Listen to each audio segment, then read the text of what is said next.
आज की इस वीडियो में मैं उपसर्ग पढ़ाने जा रहा हूँ। आप लोग आज की इस वीडियो में उपसर्ग पढ़ेंगे। उपसर्ग क्या होता है, उपसर्ग किसे कहते हैं?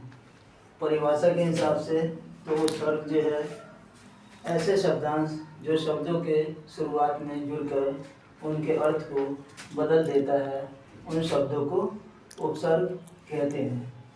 अब एक उपसर्ग होता है और एक प्रत्यय होता है।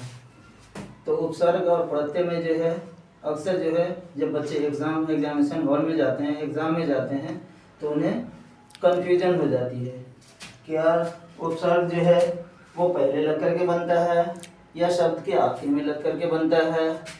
प्रत्यय जो होता है वो प्रत्यय शब्दों के पहले लग कर के बनता है या आखिर में लग कर के बनता है। तो आज मैं एक ट्रिक बता दूं जिससे आप लोग कभी लाइफ में, कभी जीवन में नहीं भूल पाओगे। हमेशा आपको जो है, मेरी गारंटी है कि हमेशा आपको जो है उपसर्ग और प्रत्यय जो है लाइफ टाइम के लिए आपको याद हो जाएगा। अब उपसर्ग है आ से ज्ञा तक, आ से अनार ज्ञा ज्ञानी तक आप लोगों ने पढ़ा होगा। उसमें आप लोगों ने देखा होगा कि आ से अनार ज्ञा ज्ञानी तक में ये ऊ जो है, ये ऊ से उपसर्ग होता है। तो ऊ आ से अनार ज्ञा ज्ञानी तक में वो पहले आता है या प पहले आता है? प से प्रत्यय होता है, प से पहले आता है, प से प्रत्यय होता है। तो आ से अनार ज्ञा ज्ञानी तक में या आपका ये ऊ पहले आता है या प्रत्यय का जो है ये प पहले आता है। तो ऑब्वियसली जानते हो कि आ से अनार ज्ञा ज्ञानी तक में, आ से ज्ञा तक में ऊ पहले आता है। तो इसलिए पहले शब्दों से पहले जो है जोड़ने पे जो है वो उपसर्ग बनता है। आइए इनको जो है कुछ एग्जांपल्स की सहायता से मैं समझा दूँ। जैसे उपसर्ग है आ है, आ का अर्थ है अभाव, मतलब कमी, जिसमें कुछ कमी हो, अभाव हो, तो आ का अर्थ अभाव होता है। आ से जो है जैसे ये आ है, आ पहले है, उसमें अगर जड़ जोड़ने से जो है ये अजर बन जाता है। इसी तरह से जो है ये आ उपसर्ग है, आ में अगर ये मर जोड़ दोगे तो अमर बन जाएगा। इसी तरह से एक और एग्जाम्पल है, उपसर्ग है आ, उपसर्ग जो है वो आ है। आ में जो है प्रसन्न जोड़ दोगे तो ये अप्रसन्न बन जाता है। और एक शब्द है तुम्हारा, शब्द जो है उपसर्ग आ है और ये शब्द जो है सफल है। तो सफल में अ जोड़ दोगे तो ये असफल बन जाएगा। जो एग्जाम में सफल नहीं होता है तो उसे क्या कहते हैं? इसे एग्जामिनेशन में जो है या बोर्ड में जो उसे वो असफल हुआ है, असफलता मिली है। या सफलता में अगर अ जोड़ दोगे तो असफलता हो जाएगा। किसी भी तरीके से बहुत सारे एग्जाम्पल्स हैं जो आप खुद भी एग्जाम में जो है उपसर्ग के एग्जाम्पल बहुत सारे हैं। ये तो कुछ भी नहीं है, ये तो थोड़े हैं। आप खुद भी जो है बस इतना याद रखो कि पहले जोड़ करके कुछ भी बना दोगे। जैसे ता है, ता में जो है वो एक जोड़ दोगे तो वो एकता बन जाएगा। उसके बाद इसी तरह से है, नेक्स्ट एग्जाम्पल है उपसर्ग अन है। अन के मानी होता है रहित। इसमें जैसे ये अन है, ये अन जो है ये उपसर्ग है। अन में जो है ये बन जोड़ दोगे तो ये अनबन बन जाएगा। उसके बाद ये अन उपसर्ग है और उसमें जो है जान जोड़ दोगे तो अनजान बन जाएगा। अनजान किसे कहते हैं? जिसे आप नहीं जानते हो उसे अनजान कहते हैं। उसके बाद अन उपसर्ग है, इसमें मोल जोड़ दोगे तो अनमोल बन जाएगा। जिसका कोई मोल ना हो उसे जो है अनमोल कहते हैं। उसके बाद नेक्स्ट एग्जाम्पल है अध। अध का अर्थ होता है, अर्ध का मानी होता है आधा, आधा। जैसे इसमें उपसर्ग अध है तो मरा में अध जोड़ दिया तो ये अधमरा हो गया। अब आपने सुना होगा या देखा होगा, कभी किसी चोर पकड़ा जाता है या डकैत पकड़ा जाता है, उसको मारते मारते पीटते पीटते और उसके बाद जो है उसे जब थोड़ी सी जान बची रह जाती है तो उसको छोड़ देते हैं। तो कहते हैं अरे अरे छोड़ दो इसे, छोड़ दो इसे, छोड़ दो, ये जो है ये अधमरा हो गया, इसे छोड़ दो। उसके बाद इसमें उपसर्ग अध है और इसमें पका जोड़ दो तो ये अधपका हो गया।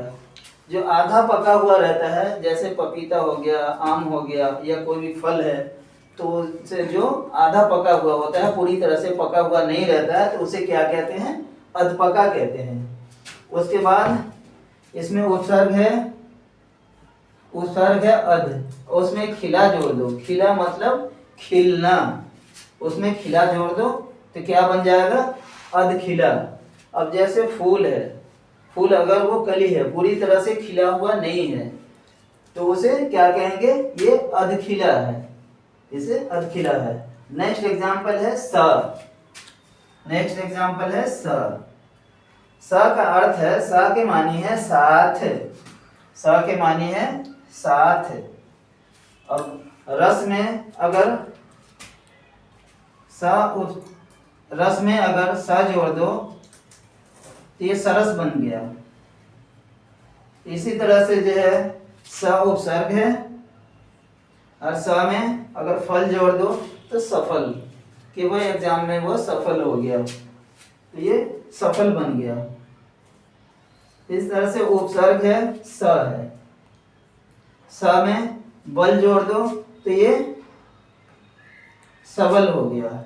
उसके बाद स उपसर्ग है। नेक्स्ट एग्जांपल है स उपसर्ग है, स में जो है वो शक्त जोड़ दो तो ये बन जाएगा सशक्त बन जाएगा। सशक्त मतलब शक्ति के साथ।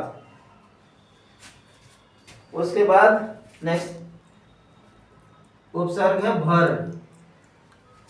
भर के मानी होता है पूरा, भरा हुआ। भर के मानी होता है पूरा, मतलब भरा हुआ। उपसर्ग है भर। भर के मानी होता है, भर का अर्थ है पूरा। पूरा जैसे पूर में, भर में पूर जोड़ दो तो भरपूर। उसके बाद है ये उपसर्ग है भर। पेट में, भर में पेट जोड़ दो तो भर पेट, कि भाई तुमने भरपेट खाना खाया? हाँ जी, हमने जो है भरपेट खाना खा लिया, हमने भरपेट खाना खा लिया। उसके बाद है भर है, भर में जो है कर जोड़ दो तो भर कर। हाँ भाई फॉर्म भर के आ गया, हाँ भाई मैं तो फॉर्म जो है वो भर के आ गया। उसके बाद नेक्स्ट एग्जांपल है उन। उन का अर्थ होता है एक कम। उनका अर्थ होता है एक कम। जैसे किसी संख्या में एक कम, जैसे होता है 19, मतलब 20 में एक कम। उनका अर्थ होता है, उन उपसर्ग है और उनका अर्थ होता है एक कम। उन उपसर्ग है, उनमें जो है वो 30 जोड़ दो तो 29, मतलब 30 में एक कम। उसके बाद उन उपसर्ग है और उनमें 60 जोड़ दो तो 59, 59 मतलब 60 में एक कम। उसके बाद उन उपसर्ग है, उनमें 43 जोड़ दो तो ये बन जाता है 39, 39 मतलब 40 में एक कम है। इसी तरह से बहुत सारे एग्जाम्पल्स हैं।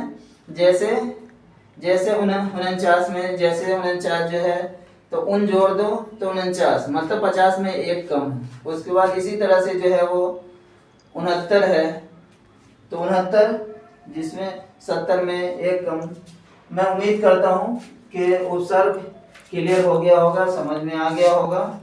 अब इसके बाद नेक्स्ट क्लास में मैं पढ़ाऊँगा। ठीक है, हाय।